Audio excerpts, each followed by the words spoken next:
হঠাৎ করে ছাত্ররা কেন শিবিরের দিকে ঝুঁকে পড়ল? এই বিষয়টাতে আমরা আরো গবেষণা করার প্রয়োজন রয়েছে। কারণ আমাদের বিশেষ করে ধরেন অন্যান্য ছাত্র সংগঠনগুলো তারা বিগত ফ্যাসিস্ট সরকারের আমলে বিশ্ববিদ্যালয়গুলোতে তারা কাজ করার কোনো সুযোগ পায়নি, এবং বিশেষ করে আমাদের ছাত্রদল তাদেরকে ঢুকতেই দেওয়া হয়নি, এবং তাদের কে বলা যেতে পারে যে পার্সন নন গ্রাটা করে সমস্ত করে তাদেরকে রাখা হয়েছিল। যার ফলে সেখানে এই সংগঠনগুলো, ছাত্রদল অন্যান্য সংগঠনগুলো, তারা বিশ্ববিদ্যালয়গুলোতে সেইভাবে তাদের সাংগঠনিক কার্যক্রম করতে পারেনি।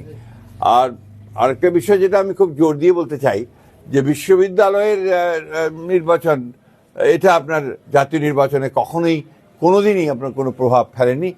আমরা আশা করি এবারও সেভাবে কোনো প্রভাব ফেলবে না। আরেকটা বিষয় এরকম আপনাদের অবস্থানটা কি? আমার মনে হয় যে এটা যারা ফেসবুকে আপনারা দেখবেন এই ধরনের ব্যাপার, আমাদের পার্টির স্ট্যান্ড সেটা নয়। আপনারা জানেন যে গণভোটে আমরা নিজেরাই একই দিনে গণভোট এবং আপনার জাতীয় সংসদ নির্বাচন চেয়েছিলাম, সেভাবেই হয়েছে।